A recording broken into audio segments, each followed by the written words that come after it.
Car जय जगन्नाथ सांग मैंने केमती अच्छा आपण मैंने भल अच्छा ना आशा करे कि आपण मैंने भल रही खुशी रही भगवान आपण सब इच्छा को पूरण करेंगे। तो आज ब्लॉग आपण मैंने थंबनेल रू देखिकी जानी सारे जहाँ कि आमर लुणी शुखुआ जो कि साप शुखुआ साबला शुखुआ कहते से भजा बनइबा आ तरकारी बनइबा। तो चलतु पूरा वीडियो देखु केमती कौन बना जाऊँगी लास्ट जाए देखिए जमा भी स्किप न करी जदि वीडियो भल लगे ताल निश्चय भाव गोटे गोटे लाइक करने आ मो चैनल नुआ कि देखुले सब्सक्राइब करने। तो चलतु वीडियो बनी रुहतु वीडियो एंड जाए देखु मैंने ये बस भात डाली बस जो साप शुखुआ साबला शुखुआ तरकारी बनइबा। तो तेणुक ये देखु जीरा सोरस आ रसुण किसी कोला तो नहीं मेरा ग्राइंडर करके नहीं पलि आसी पुणी आपको देखा मुझे कढ़ाई को गरम कर से देदेबा सोरस तेल देखो आ मसला टी को आमर ग्राइंडर करके नहीं पलि आसी ये रहा आमर शुखुआ ये दुईटा शुखुआ को भाजवा आ पुणी तरकारी बनइबा। तेल ए पूरा पूरी गरम हो गलानी आमर तो जेहेतु ये लुणी शुखुआ तो लुणी शुखुआ जेहेतु लुण देवानी आ खाली जीरा सोरस आ रसुण बटा आमर मर्च पाउडर हलदी पाउडर बस यही सब को भल भाव में मिक्स करनेली। आ शुखुआ टी को भल भाव में मिक्स करने गोड़े देवा देखो सब पट आड़ मसला भल भाव में गोलैदेली आबे देदेबा आमर शुखुआ को भाजी होगापी देखो दुई साइड एमती गोलैदेली आबे से देदेवी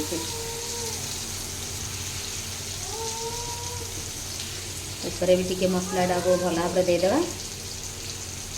देखो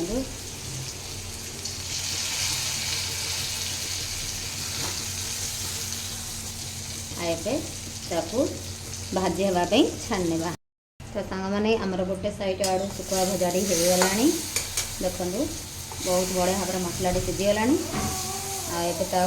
ओलटाई देवा आ किसी समय सेपट सहित सीझापी छाणीबा। मैंने आमर शुखुआ भजाटी बनिकी रेडी होगा दुई पट साइड रू हो गला देखु आ मसला भी बहुत बढ़िया भाव में सीझी जाए शुखुआर स्मेल तो कौन कहबी आपण मानते जानते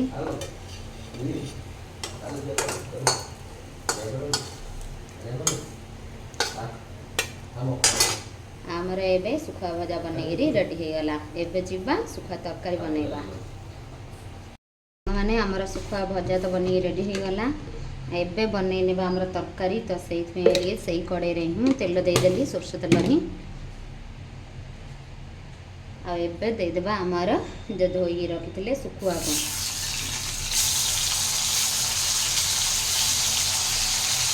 सबतक शुखुआ देदेली शुखुआ को आम छाड़ी नेबा किसी समय सीझापी सबतक शुखुआ गोटे साइड पट आड़ हो गला तो आ गोटे साइड को एमती ओल्टाई देबा। जेहेतु ये तरकारी बनइबा तो एथिरे मु किसी भी मसला यूज करना डायरेक्ट शुखुआ धोईकि आणिकी से मुझे भाजी देगी। तो ये देखो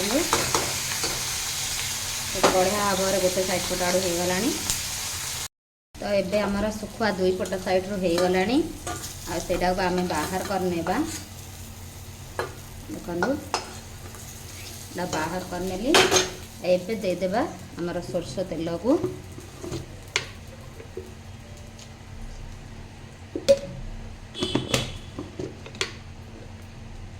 तो देदेली सोरस तेल तेल ए देखो बढ़िया भाव में गरम हो गला देदेबा से फुटण आमर जीरा और सोरस तो चटकबार स्टार्ट हो गला पूरा तेल गरम होता गैस फ्लेम को हाई करनेली आबे चटकी सब जाक भल भाव में चटकी जाऊ। तो ये देखो चटकबार लगे एबे देदेबा पियाज को आमर तो पियाज को देखो आमर भाजी हो गला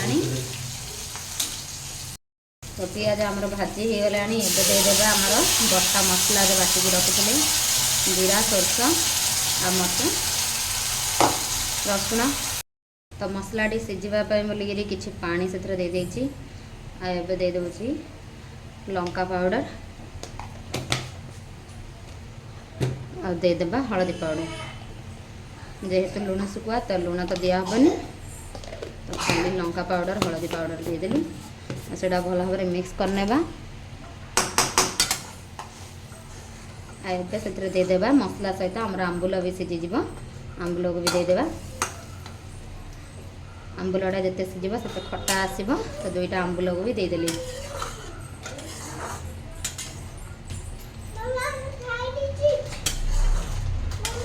शुखुआ तरकारी आंबुल देले बहुत बढ़िया टेस्ट तार आसे खटा खटा लुणी लुणी तो ये मसला को आम सीझा मिलके छाड़ने ये देखो आमर मसला हो आसला गोटे मिनिट 2 मिनिट रे पूरा सेटा ड्राई हो जो तेल छाड़ा स्टार्ट कर पानी देदेबा तो आ गोटे 2 मिनिट फुटिया छाड़ने देखो ये देखो साइड साइड रू तेल छाड़ा स्टार्ट करदेला माने आमर मसला पूरा परफेक्ट सीझीगला तो ये देदेबा से पानी से कप रे ही गोटे कप पानी देदेली भल भाव मसलाटा को पानी सहित मिक्स करने ये देखो आएटा को सीझापी छाड़ने फुटापी मैंने ये देखो आमर मसला बहुत बढ़िया भाव में सीझीगला एबे से देदेबा आमर शुखुआ को तो शुखा जाक देदेली टे भल भाव में पानी रे डुबेदेबा आबे घोड़े ना आमर प्लेट को आताको गोटे 5 मिनट पे छाड़ने एपटे गोटे पिलाटे कुरकुरी पूरा पैकेट खिया सरीगला